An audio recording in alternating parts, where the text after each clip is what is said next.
It's the voice of the one and only DJ Scream, letting you know that you are now in tune to the Casual Flex, where culture meets sports and casuals are welcome. Now here's your host, Phillip Dukes. Mr. Mayor Ike Jones in here. I got my guy CP in here, man. And we just gonna talk real talk about some Auburn football. Y'all already know, new coach, Hugh Freeze, down to the plains. Dukes, the scoop is here. And we're gonna keep it as candid as we can about what's happening right now and what we're hopeful for the future. And maybe even talk a little bit about some of the stuff that could be potential pitfalls with this hire. That's fair, right? For us to just talk real about that. Absolutely. All right, so let's just start with the obvious.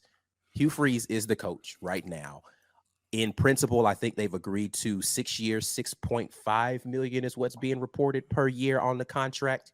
How are you feeling preliminarily about new head coach Hugh Freeze?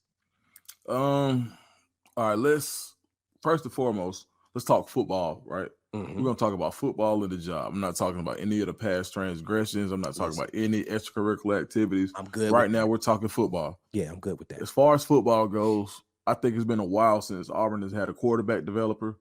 I can't think of a head coach that was a quarterback friendly guy who had an established track record of developing quarterbacks and getting the most from a little. So I'm excited about that, especially not the head coach for sure. Yeah, not the head coach. You know, and you don't have to throw no names in it or whatever, but a spade is a spade. And I'm also happy to see a guy who I know from high school coaches that I talked to that he's not too big. He's never too big. He's not a jerk in the room. He's the humility that he shows, especially with him being now.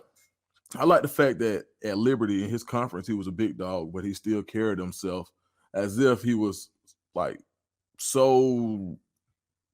just happy to have that opportunity. Right. And I'm a guy who believes in second chances. I'm a guy who, and when I say second chance, I mean the second chance at the SEC, much like Bruce Pearl. Some people didn't think Bruce Pearl would have got back in the SEC.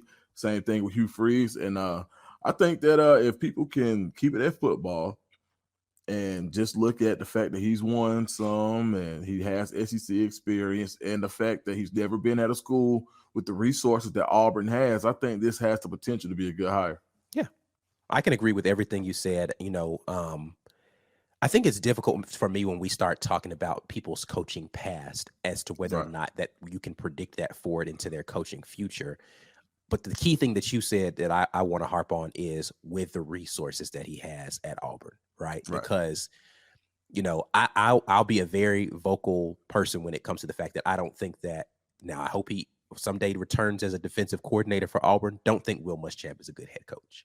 Right. Okay. And I can say that having seen him coach at Florida, who has a ton of resources. Right. So resources were not the reason why he was not successful at Florida. So we can't put those people in the same kind of conversations when we talk about people who maybe their ceiling is group of five or coordinator level when it comes to head coaching things. I don't know that Hugh Freeze has proven that to be the case for him, despite what his record tells you about his past, because again, the point I want to make here is with the resources that Auburn can have at its disposal with him.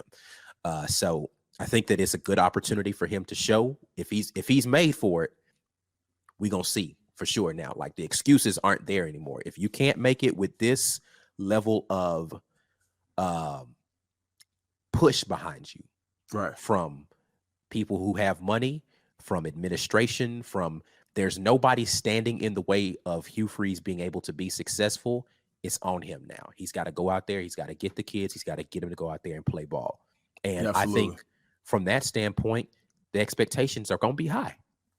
They're going to be high. So let's talk before we get into a little bit about just what we feel like will happen on the field. Let's talk about the short term off the field, right? Like what the expectations are between now and early signing day, right? Because that's going to be the first time he gets called to the carpet and somebody's going to put some sort of grade sheet on him of what have you done since the signing, since you signed your contract until now, what have you done? What do you think realistic expectations should be for Hugh Freeze and Auburn University between now and early signing day? I think Auburn and Coach Freeze, I think they can come up with a top 25-ish class going into the early signing day. And I think it's all going to depend on the defensive coordinator. I think whoever the defensive coordinator is. No, we don't talk about that, but continue, my brother. Continue. You want to hire people who've already got some fish on the hook, right? You like it's a lot harder to let's say you go get the best defensive coordinator at University of Washington right now. Well, he probably just standing right now, the guys that he probably has recruited or he has committed probably don't have much of an impact in the Southeast footprint. Right. So by being able to get a guy or somebody who's already got guys coming, or somebody who's recently been recruiting in the Southeast and may have some cross-pollination, so to speak, with some of the guys that Auburn is recruiting already. So I think that's going to be huge as far as going in and signing today. If you get a guy like that, I think Auburn can flip some of these guys and go top 20. I think if you go with more of a, so let's say Hugh Freeze was a traditional hire. And so let's say you go bring in somebody else who may be non-traditional. I think it'll be a little bit harder to crack the top 30. Okay, so let's talk about who moves the needle, right? So CP is making the decision right now. Dukes the Scoop is going out. He got to hire a defensive coordinator. And people have asked me this question: who would you hire as your coordinator? I'm gonna answer that question today, but I'm gonna give you the first crack at this. Who would be top 2 to 3 names on your list of like, yeah, this is a guy who I feel like fits that criteria you just said, fits the Auburn culture, fits the footprint of the recruiting area in which you want to be able to have that cross-pollination and moves the needle with those recruits in a meaningful way? Who would you name as maybe your top 2 or 3 guys? I would probably go T. Will first. Hold on, and let's be clear about this. Guys who you think realistically would come to Auburn. Because, again, I just mentioned Will Muschamp. I think it's very unlikely Will Muschamp leaves his situation to come to Auburn, right? Like, right. Great guy, but I don't know what kind of money you'd have to be talking to make him want to move off of his situation. Like, if we're just talking about a defensive coordinator that you'll get from Georgia, I would take Schumann. I mean, if that was the case, we're going to go give Schumann $3 million. Like, so, and I think you already kind of see where the ceiling is for a defensive coordinator. It's going to be in the $1.5 million range, because you're not going to pay a defensive coordinator $2.5 million. Right. That's mid-major head coach money, right? Right. You're not going to pay that when your coach is only making $6 million. So correct. So T. Will, who else? I like Doug Belk at Houston. Doug Belk. That's one that I haven't heard thrown around. That's a good name though. That's a good name. I like Doug Belk a lot. And if I just had my guy right now, a guy who's out of a job, so to speak, I'm not sure if Wisconsin is my dream pick. No, you know what? We're gonna stay within the footprint. We'll stay within the footprint. I'm gonna come back to that name, but stay within the footprint. Yeah, and then we're gonna give your outline name. T-Rob. I think T-Rob deserves a second shot at it. 2 of the 3 names are on my list. I would love to see T-Rob come back. You know, he's DB coach right now at Alabama, right? T. Will, I think, he is doing a great job at, again, a place where he doesn't necessarily have access to the same kind of resources, good resources at UCF. Don't get me wrong. They do their thing in that conference, and they are getting a bump up to a bigger conference, which may be different TV money and all that kind of thing. So maybe they could do some more things. But T. Will, I think, is for me, a home run hire. Yeah, for sure. When you consider just the synergy that it would bring for the Auburn fan base and what you would have from an X and O standpoint, what you would have in a locker room standpoint. And then I don't mean to say this as if those other things don't matter, but definitely from a recruiting standpoint, like he's a beast out there on that trail, right? Yeah, absolutely. So if you think about what we've already spoken about Hugh Freeze and his mentality towards recruiting and the way that he approaches the college coaches and even the high school coaches and high school athletes, and then you have the dynamos that you already have in Carnell Williams. You add a T. Will to that. You potentially keep somebody like Zach Etheridge on that group, and then you still have Trevon Reed still out there. Like, man, you're talking about a recruiting group that can go out there and really shake up some things. You understand? Sure. But I like the T-Rob thing. The other one that I thought was interesting that kind of got floated out there to me was Charles Kelly. And I thought Charles Kelly was a decent hire from just a history standpoint with Auburn and his prowess on the field. I don't know a lot about his recruiting prowess, but I know he's a beast with the X's and O's. So I thought Charles Kelly would be a good one to be able to get in and really field a quality defense. But those were my top three: T-Rob, T-Will, and Charles Kelly. Yeah, not in that order, but just those three. I think Charles Kelly gives you a lot of what Hugh Freeze does recruiting wise. Maybe not as in tune with the culture, right. Maybe but it's going to be himself. That's what I really like about Charles Kelly. From everything that I've heard, super cool guy, always going to be himself. No moment is too big and no moment is too small. Definitely the type of guy that want to ask you, like, what are you doing, instead of just saying, why are you doing it? Or excuse me, asking you, why are you doing it, instead of what are you doing? Right. And I think that's being objective versus subjective when it comes to what on the mind of an 18-year-old is super important as far as building rapport, so to speak. So I think so for my dream pick, I would have somebody that was in tune with the culture to kind of balance out what Hugh Freeze has going on. For sure. But on the flip side, I think there can be some crazy synergy if you were to bring a Charles Kelly over. Cool. So, all right. So let's go back to the Wisconsin situation, the outlier of, like, not necessarily meeting the footprint, but definitely is some guy that you feel like could shake some things up. And who is that? Oh, Jim Leonard. Jim Leonard. Football mind is great, man. I watched, was it the Penn State game last year when Jim Leonard was he was doing some things defensively with how he was scheming up blitzes, and I was just like, oh yeah, he different, bro. He different, like, man. I mean, it's going to be a whole lot of what we saw at Baltimore. He's able to scheme some of those things, and I think that just the disappointment of not being able to get that job at Wisconsin, I'm not sure if he will want to stay. He's got to be in a lot of people's head coaching searches right now, depending on the job. So I would think as some of those mid-majors in that area, in the Midwestern region, start to come available, he'll be a guy. But, I mean, like, hey, got 1.5? Go get Jim Leonard. Okay, cool. Yeah. We'll figure out recruiting. Yeah. And that's why it's important that even with the Charles Kelly that I mentioned, it would be important who the rest of his staff would be to round that out, to make sure that you could get the guys, because they can take care of the X's and O's. All right, so defensive staff, and I think we both agree, if we were to put our stamp on one person, it would be T-Will. Sure. Right? For sure. He's, and I think T-Rob is good. He definitely had that South Carolina defense looking good. But I haven't seen T-Rob not with Muschamp running the defense yet. And so I don't know really where he is with that.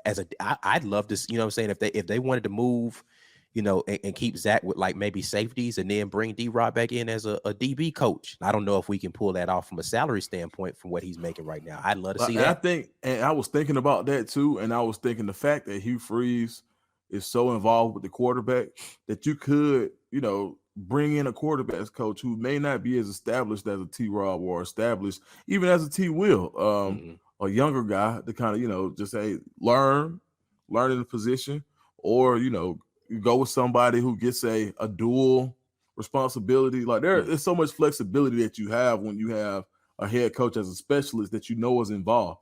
So, yeah, I definitely think that if it came down to it, you could put that all-star roster together and have the separate cornerback versus the DB coach based on the fact of your head coaches, your offensive coordinator, and your quarterbacks coach. So you have that much more flexibility.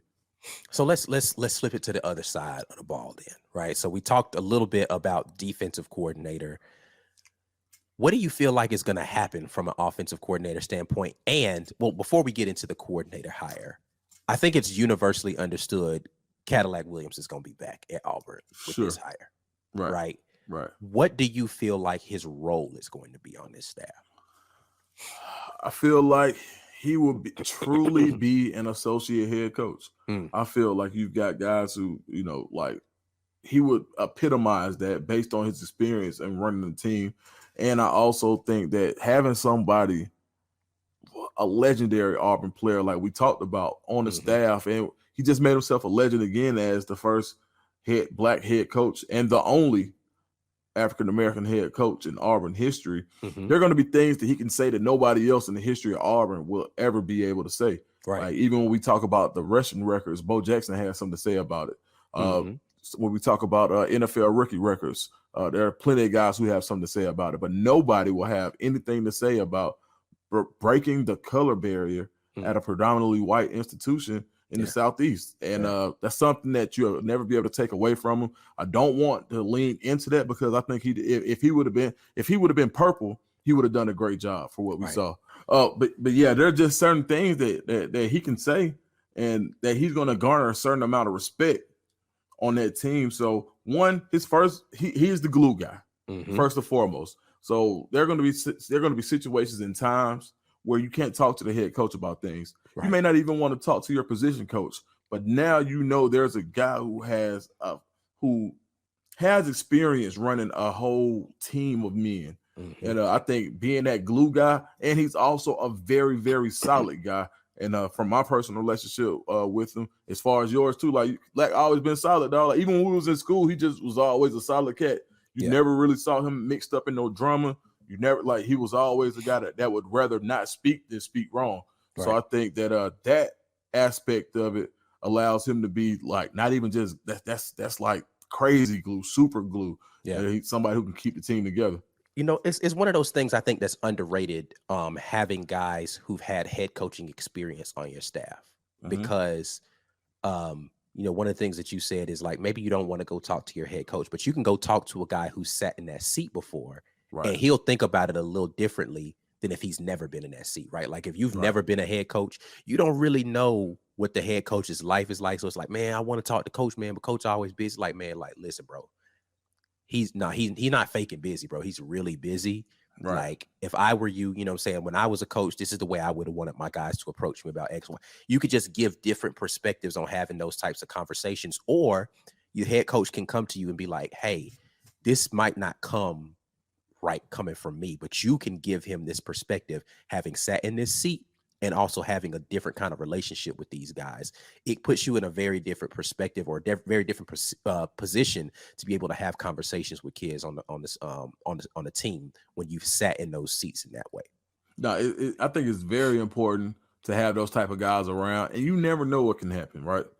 Anything can happen, and just to have the comfort knowing that, you know, our next man. Everybody talks about the next man up mentality. But to have a guy just sitting there who's a loyal guy, an Auburn loyal guy, is really important, because, see, one of the things that I talked to a coach of a very, very highly recruited player, ranked player, and he was saying, well, there's no way they're going to keep Cadillac, because you can't have a guy being a bigger star than a head coach. You got to get rid of him. And I was like, well, how much of a star does Cadillac show himself to be amongst his peers now? Like, before he got the head coaching role, nobody else on that staff was a number 4 pick in the NFL draft. Nobody else on that staff has their cleats retired in Canton, right? So he never showed himself to be that type of guy. Right. He was humble enough to go coach at the high school level before he got his big break. He was humble enough to go coach in the USFL. He was humble enough to wait on his opportunity, and when he got his opportunity, he ran with it. So knowing that you have a guy who has the humility to be one of the guys, and also the strength and the aptitude to be the guy, I think is priceless in Auburn. It's way different, bro. Cadillac is way different, man. And I loved everything about just going to press conferences and the candid nature in which he approached having the conversations. Like, it's you know, I know this isn't about Deion, but I'm just gonna mention a thing. I saw a clip of Deion, Coach Prime, sitting down with a guy doing a pregame situation, and like, basically is a black dude who was interviewing him, and the dude, apparently he was talking to him in a very like he was using, you know, slang, and he was just talking like a regular black dude. And then when the camera gone, and he was like, all right, I'm sitting here with Coach, and Coach Freeze was like, hold on, wait a minute. That ain't how you was just talking to me right then. Like, no, be yourself. Like, let's try this again. And he was basically like, yo, but Cadillac, and the reason I mentioned that is Carnell Williams was going to be Carnell Williams up there on that podium as head coach. He wasn't going to try to, I'm not going to try to sound like what you think a head coach should sound like. I'm not like, listen, man, I'm a country black man from Etowah County, Alabama, bro. Like, I don't know what else you want from me, but I'm going to be this guy. But I just happen to be sitting in this seat, but I'm still Cadillac Williams. You feel me? Like, and so like, I love the fact that he was going to be himself. And not try to adapt himself into something else. He's just gonna be like, I don't.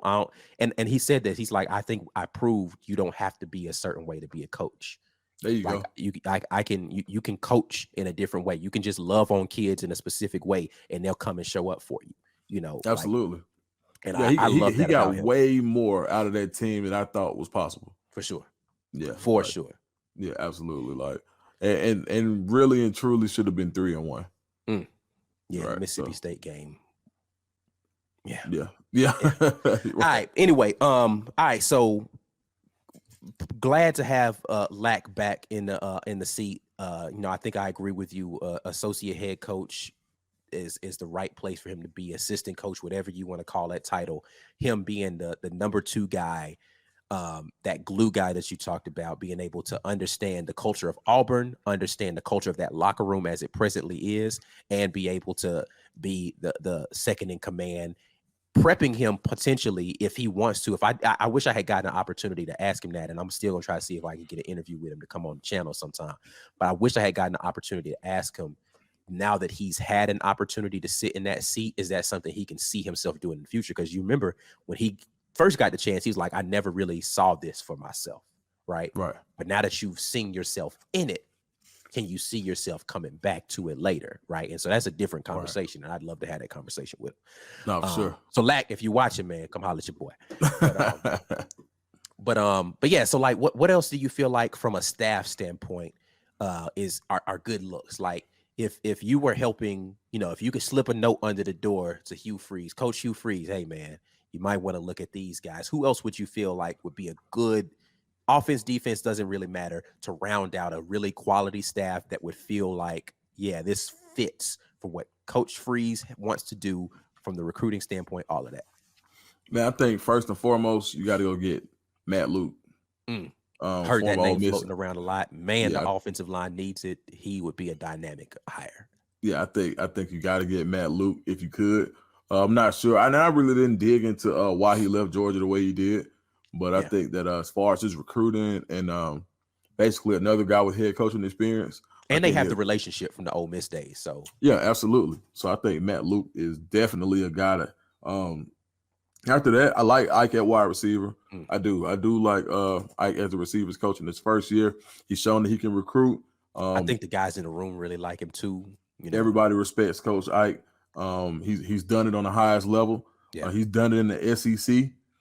He has relationships in Louisiana, which is huge. And I always talk about how important it is to have relationships in Louisiana, because LSU is the only Power 5 school in the state.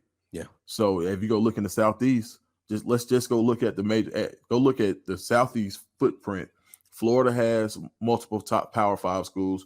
Georgia has 2. Alabama has 2. Mississippi has 2. Tennessee has 2. South Carolina has 2. North Carolina has 2. And Louisiana only has 1. And I think being able to have somebody with those type of relationships and who has a star factor in that area is huge when it comes down to recruiting. So I definitely will hold on to Ike. Tight ends coach. I mean, I ain't gonna lie to you, dog. And I know this may be an unpopular opinion, but I really don't think that Brad Bedell did a bad job. Would I bring him back? You probably can't. But I just did want to give him. I didn't think he did a bad job as a tight ends coach. I really don't follow the tight end position as much as I do some of the other ones. So running backs coach it goes without saying. Right. And quarterbacks coach, I think it'll be quarterbacks coach, offensive coordinator. I think it'll be somebody who wants to learn on the job. I don't think you have to go out and utilize like super stupid resources to go get those 2 positions when you've already hired Hugh Freeze. So yeah, I mean that's pretty much how I'll do it, man. Keep what you have, find a tight ends coach, and try to bring Matt Luke back. or back with Hugh Freeze. Okay. Are there any guys on the defensive side of the ball that you feel like, I mean, that need to be retained? So we talked a little bit about Zach Etheridge, right? Like, I feel like there's no reason to get rid of Zach. He's good at what he does on the field, a dynamic recruiter. So I feel like that one is another retain. But there's the guy I think that a lot of people are, I won't say split on, but when you ask people about staff retention, they don't mention as often, and that's Rock Bellantoni. Like, I think he could potentially stay on the defensive line, right? Like, or is there a name out there that you feel like might be a better fit for this staff? Man, I like Rock, man. To be honest, like, I like Rock. I think a staff needs a guy like Rock. Sometimes you need an uncle. Sometimes you need pop. You need the guy who's been through the fire, who's been through the wars, who's dodged the bullets and can tell you how to. The guy who could talk to your parents, the guy who's going to make your people feel comfortable with giving your child to this school for 3 to 4 years. And I think Rock Bellantoni has a steadying presence. He's super cool, laid back. He's adamant about recruiting. And I just would like to see how he would recruit where the head man is just as adamant about high school recruiting as he is. So I think Rock Bellantoni, even at his age, has some untapped potential. And I think that he definitely, based on who you bring in. Now, let's say you do bring in T. Will or a younger defensive coordinator. Having a guy Rock Bellantoni, having a guy like Rock Bellantoni would be super huge for a guy like that, just as a steadying presence. So, yeah, he's one guy I definitely would retain. Brumbaugh, another Auburn guy. I think I could see Brumbaugh be a little more different under different leadership at the helm. But one guy that I do like who's a budding star is the guy that's with T. Will, and that's like Kenny Ingram down at UCF. He's a guy that I think is going to be a star. And I think if T. Will were to leave, he would be under consideration for a increased role at UCF. And that DB coach definitely keep Zach. And could he split the role with a you know what I want to see? And a lot of people haven't talked about this as much, but I would like to see Trevon Reed on field. I would like to see him on field in some capacity. And I think it just opens up so much more. Yeah. I actually hadn't thought about that either, which I don't know why, because it's not like he doesn't know how to play the position at the highest level, right? Like, he's done it. He's a great recruiter. He's got passion for the university. It makes a lot of sense to me. I mean, he turned down jobs last year, and I'm not sure if I'm. Well, I mean, I said it now. He turned down jobs last year to stay at Auburn. He's a guy that really loves Auburn University. He got a bump as far as to stay on staff, but he definitely could have went and made more money as a position coach at another school. And a lot of people have said, "Can your first job be at Auburn? Is that enough dues to pay?" Right? But we as just saw, coach, yeah.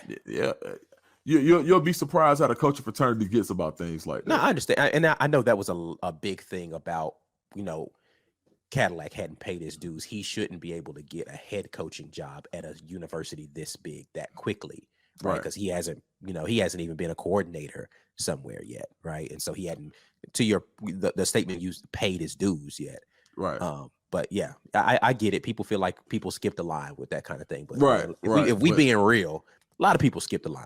Come on, bro. In a lot of scenarios. And that's part of the reason why I'm saying it, because, man, come on, dog. Like, can he get out here and motivate these guys and teach scheme? He's played in the Super. I think he won a Super Bowl. Yeah. Like you've seen the guy play at the highest level. He's definitely relatable. He's able to talk. He's protéged already. So I think he'd be a guy that if you had a corner, let's say you just wanted to do corners, he's the guy that I think that could coach that position and reach out. I'm not sure how they're going to establish the defensive side of the ball, if it's going to be where Zach has to hold back in again, or maybe there's only one defensive line coach and the linebackers coach are split into two, and that becomes your edge coach. But it's going to be interesting to see who they bring in, and I think that's going to be the catalyst for how the staff shapes up. But no, I think there was a lot of untapped potential on the staff, and this is not just a dig at Brian Hartson, but I just think that he had a different way of doing things that we see didn't work as well as we would have hoped for. Right. starting out. I think nobody came into it and saying this is an absolute horrible hire. Right. You know, it was something different. I think people were so ready for Gus to go that anything was better. But hindsight being 2020, you know, those 8-9 win seasons sure look good right now, right? So we'll see what Hugh Freeze can do. A lot of people are calling him Gus Light. I do know they do have a good relationship. I do know that there's a lot of mutual respect, but their offense isn't. No, they're not. Same. It's not the same offense. It's not the same if you offense. feel like they're the same offense, I don't know that you've studied a lot of offensive film to be able to have that opinion, because it's not. Right. Right. Yeah, Hugh Freeze is definitely going to be more multiple. And I think that Hugh Freeze does a really good job of giving the quarterback options as well. Mm-hmm. Sometimes I think you could tell based on formation in Auburn's previous history if the player is going to be open or not before the first pre-snap read even takes place. As soon as you get out there, you know, based on alignment, Gus can call something up and it's going to be wide open. But if it ain't open, then what? Right. Like read 2 and read 3 is in there. And I think Hugh Freeze has, I would say, better progressions. And I'm interested to see what happens and what he can do with a guy like Robbie Ashford. Yeah. So that is actually where I want to take the conversation next is, what do you feel like happens with the quarterback room? Right. So, I mean, I don't know that bridge isn't burnt already with TJ Finley and he isn't already out the door. Right. So you've got Robbie Ashford, who is as dynamic an athlete as can be at quarterback, has all the passion and the will in the world, but he has some quarterbacking that he needs to learn how to do. Right. Hugh Freeze is the developer of quarterback. So you put that raw clay in the hands of a guy who knows how to mold it, potential's unlimited, right? But you still also have a Holden Garner sitting in that room, right, who is more of a prototypical pocket passing quarterback, but Hugh Freeze's offense can adapt to that sort of thing if they get the right kind of offensive line together, right? Right. And then you have the potential of Zach Calzada coming back for that final season. Right. What do you feel like do you feel like he's going to try to ride with who he has and then just kind of recruit a next up, go get somebody from the portal to compete? Like, I don't know. I mean, have you heard any rumblings? I don't know. I haven't heard anything definitive out of any of those guys yet. Well, other than Robbie, who is 100% on board with this. Yeah, I haven't heard anything yet. And I think that just the potential of seeing, I think Hugh Freeze has to be salivating at the fact of watching Robbie Ashford over the last 4 games, watching him in the Alabama game and just saying, man, if I could put him in a little bit better of a situation, if I could simplify some of the things that I do on my offense, and let me take that back, not simplify. If I could develop this guy to be able to make the same reads or better reads than Malik Willis made in this offense, because skill set wise they are similar. I think Malik had more of had a stronger arm, but I think that Robbie has a bigger frame than Malik. Mm-hmm. I know he has a bigger frame than Malik. Robbie's a big kid, he is. big guy. Like, so I think there are some similarities in that game where, man, the possibilities could be endless. So I think that Robbie Ashford has to be the incumbent coming back next year. TJ Finley, I'm not sure if he's going to graduate. I know he's used his portal year, but I think so. I'm not sure how his transfer will work. Same thing with Calzada. Calzada is a real ball player. He moves a lot better than people give him credit for. For sure. So I think that he could be another one of those glove fit and a true dual threat. Mm-hmm. Not a running quarterback passing and not a passing quarterback running, but a true dual threat, because he does have some athleticism. Mm-hmm. And I think it's going to have a lot to do with what running backs come back. If Tank Bixby comes back, you got a young, spry Damari Austin. You've also got Jarquez Hunter. Damari, bro. Yeah, man, look. Oh, I like Damari a lot, man. Now, listen, that's not taking anything away from Tank. This is not, when you say you like somebody's always like, well, what about such and such? This ain't got nothing to do. Tank is amazing. If you've heard me talk about Tank Bixby, boy's in a different world from a lot of running backs, and just his ability to make something out of nothing, which he's had to do routinely over his career at Auburn. Right. Jarquez Hunter is just a different animal altogether, bro. Squats the whole weight room and has ridiculous speed and strength. And his vision to cut back sometimes is uncanny, right? Like, he just sees stuff differently than other people, right? Right. And then his work ethic is just, I don't know. When you talk about humility in a player, a guy who is rightfully one of the best running backs in the country, and that's not Auburn lenses. I'm talking about from a skill standpoint. He's just nice like that, right? Right. But doesn't mind not being the bell cow back. He understands, okay, Tank's the guy. He's gonna take most of the carries. I'm just gonna come in here and do my job with 10 to 15 carries and make it happen, right? But I'm gonna still be out here on kickoff returns. I'm gonna still be out here on kick coverage. I'm gonna still, you know what I'm saying? Like, just humble. And what do you need from me, coach, for us to win? I got you. Right. That's a guy. Yeah. You want that guy on your team, right? But when I say this, that doesn't discount those two guys. I like Damari Austin, man. Yeah. Why I like him so much is from day one, and we had him on the show. From day one when he came in here, he's like, I'm gonna be one of them ones. Right. And I like a guy who thinks like that, number one, who's like, I got the ability to, when I put the cleats up at Auburn, people gonna be like, now, you know, because so you got Bo Jackson, you got Carnell, man, I might have to throw Damari Austin. Like, that's the way he's thinking as a true freshman coming in. I'm gonna be one of them ones, bro. Like, they gonna look back at me and be like, yeah, he was different. And I like the tenacity that he approaches everything with. And then too, same kind of humility where it's like, all right, you need me to just run a little jet sweep situation, return kicks, whatever. Like, I don't care about burning no little red shirt, bro. Like, I want to play. Right. Put me out here. We're going to play. Right. I like it, man. Yeah, Damari, he's a special kid. I forgot what they call him. Like, he's a kid from my area. Is it Buckets? I got to ask him that. But yeah, man, Damari is a guy I'm really excited about, and he's a guy that Cadillac gambled on. And when I say gamble, there were guys, a lot of people thought that Lack should have took Antonio Martin, who ended up at Georgia Tech from Langston Hughes. A lot of people thought he should have took Quinshon Judkins, who's having a Heisman type season. You got other players that people were like, okay, but Damari was Lack's guy. Mm-hmm. Like, Damari was Lack's guy. And you ask anybody who will tell you, they'll say, you know, he's a guy that Lack really saw a lot of himself in. He loved his pad level, which I do too. Damari is a stout. He's quick, really choppy steps, but he really gets behind his pad level. And so you think about it. Let's say that whole stable comes back with Robbie Ashford, right, and a Landon King, and might get the Chick Dawson back. You know, who knows what happened once these guys get in here and see this new offense. But with Hugh Freeze and his mindset about what he can do and the multiplicity that he brings to the game, I think that look, nobody's seen his offense in a while. Right. I think Auburn really has some talent at these skill positions. If you can go and get some offensive line play and some help out of the portal, Auburn can be a really, really dangerous team next year, especially if Tank Bigsby returns. And I've been hearing rumors that he's mulling over that thought, right? Like, he could potentially come back this year. I think it's really going to be about what his draft stock looks like, right?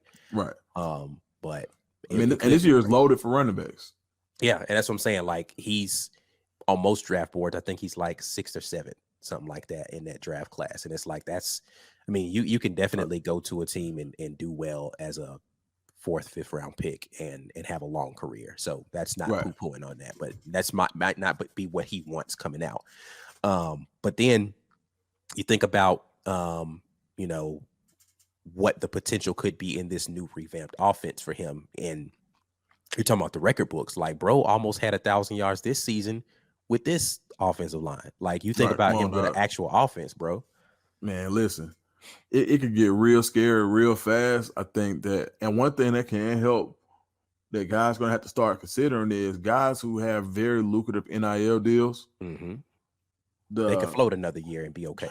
You can float another year and be okay. Yeah. You can figure it out. You don't have to go. You can gamble on yourself, take out the insurance policy, play another year, and see if you can make yourself another $4 or $5 million over your first 3 years in the league versus going now and being stuck into a 4th or 5th round scale. If he could play himself into a top 2 round pick, potentially a 1st round pick. I mean, he has 1st round talent. Yeah. Like, he does. And I think if you saw Tank Bigsby behind the UGA offensive line, I think he's a Heisman candidate. So with that being said, I could see Tank coming back for another year, and he really has a great relationship with Cadillac, and Cadillac did an amazing job of being able to balance the two.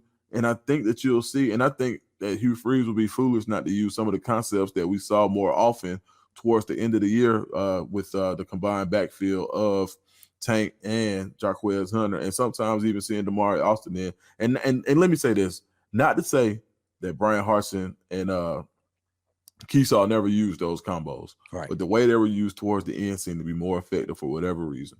Yeah, it was different. I mean, listen, I don't think anybody can argue the results. Like we can talk X's and O's and we can talk plays and all that. Like, yeah, it was a lot of the same concepts. It was just different execution, man. And I don't know what to point to other than, number one, there was a different insistence on it, right? Like they was like, nah, we finna run this sweep, bro. You're not gonna see it 2 times. You're gonna see about 5, 6 times. We gonna run it out of different formations, but you gonna get this sweep. Right. Like, we sweeping. This is what we do well. I don't care if it's power I don't care if it's single back. I don't care if we don't run it out of the pistol. I don't care if we run it out of shotgun. Running back sweep. Man, listen. Run it. Man, back in high school, before I got my first job, I had one outfit. And I knew that outfit. Now, it was nothing else nobody could tell me. I knew that when I put that outfit on, I was one of the freshest guys in school. Well, guess what? I only had one of them. Yeah. So they got that thing once a week. Yes, sir. But I knew on that day you was gonna be fresh. That was the one. Yeah. And I think that's the same mentality that they had with some of those sweep and then some of that perimeter runnings. Like, you know what? We don't do a whole lot well as we want to, but we know we do this well, and they stuck to it. And I have to commend them on forcing that down people's throats. Yeah, but see, that's what allows you to counter, though, right? Like exactly. if you don't have a jab, nobody's looking for your that counter cross or the whatever you have to set it up with something, bro. And like we just didn't have a punch to use to set up for no haymakers. And once we got the sweep rolling, and that, like I said, all of that outside stuff, that's what allows us to come back with the reverses, and it allows you to do your bootlegs off of that, where you're gonna fake it the pitch, but you're gonna have Robbie roll out the opposite direction, and you're gonna have a screen. Like, it's a lot of things you can do when you got something that works. Man, when you run that pitch so many times that people start to say, you know what, I need to get a move, I need to get a head start on this. Because safety if I don't, creeping down a little bit, the DB biting up some, and you get that false step is all you really need. That's it. And once you do that, that's how you get open on the halfback pass for the touchdown, right? Right. That they install, right? So yeah, those tendency breakers are really important. And I was, and you know what? I didn't mention Will Friend, but a lot of people weren't happy with his offensive line recruiting and whatever. What I will say is, hell of a job as helping to call the plays. I'm not sure how it worked. I'm not sure the who adaptation did what. that they made between him and Ike Hilliard to figuring out, Yeah. what are we going to do to make this offense move in these last 4 games? Hats off. Yeah, absolutely. And I wonder how Kendall Simmons is as a recruiter. He is another guy when we started having that conversation about because when you think about like a Brad Bedell, right? Like Brad Bedell wasn't a tight end guy by trade. Like he was an offensive line guy, right? Right. And so I did start wondering about that when we started having the Matt Luke conversation. Would one of those guys, just for the title alone, kick out to be a tight end coach and say, all right, well, I'm going to you handle the interior offensive line and I'll handle the tight end situation. And you have both of the, whether it is a, any combination you want to put together. Hold on, who got tight ends at the end? Was it Bernardi? Good question. I think that is correct though. Yes. I like Bernardi. That's another guy I didn't mention. I did like Bernardi. Bernardi was cool as a fan, and I know for a fact that he recruited like hell, as much as he could. So when he was able to be in that position to talk to guys, or when he was able to be on campus with guys, Bernardi was a really, really well-liked guy. I can say that. I'm looking it up right now. Joe Bernardi, tight ends coach. That is correct. Yeah, yes. Bernardi cool. I like Bernardi. So I wouldn't be mad at that. Yeah. So I mean, there's a lot of options out there. I think it's going to be interesting to see how this shakes out. How this shakes out over the next couple of really days. I was gonna say weeks, man, but I think they're gonna move really quickly on trying to fill these staff positions. It's different with the coordinators and the staff. Like, you don't really have to wait on seasons to end and all that kind of stuff for a lot of these guys. Like, you gonna go out and make your offers, and some of these guys might not even coach their bowl games if you give them the right offer. So yeah, you better, man, because this portal is around the corner, right, and then signing day is right behind it. You Yep. got all these official visits that you can redo. So now I think it's gonna be really important, and man, I'm excited, man. Excited to have something else to talk about. For sure. It's definitely makes our job easy, right? It makes it a lot different when you have when you're not talking speculation anymore. Like, it's still some speculative stuff, but it has more body to it, right? Because we know who the head guy is. We can look at what he's done from his coaching history and kind of say, okay, these people fit. You know, we understand what it is from an Auburn standpoint for some of these people maybe to come back into the Auburn fold. So it's going to be real interesting to see what that staff shapes out to be. And then once that staff gets in motion, then we can start having conversations around what is the actual team going to look like around the dynamics of what these people are able to do. So I'm looking forward to that. No, for sure. No, that's hard. Yeah. All right, man. Well, shoot, that's it, man. We appreciate, man, you know, listen, man, we've been talking about trying to make this a situation, man. We just going to have to keep having these convos until we ain't got nothing else to talk about, man. But hey, for sure. Appreciate you riding through, man, and talking to the people with me, man. But again, if they under a rock somewhere, hit the people to where they can find more information about what you got going on. Check me out. My podcast is called The Casual Flex. I talk about everything that from Auburn football to the Falcons to the Hawks. Sometimes I have some pretty cool guests on. So check me out on YouTube, The Casual Flex, and I'm on Instagram and Twitter at Dukes the Scoop. And I appreciate it as always, my man Ike Jones, for sure. Yes, sir, man. Always a pleasure to have you come and chop it up with me, man. But we about to get out of here, man. We'll holler at y'all whenever we got more things to talk about. We'll definitely be able to talk about that. But until the next time, as always, War Eagle,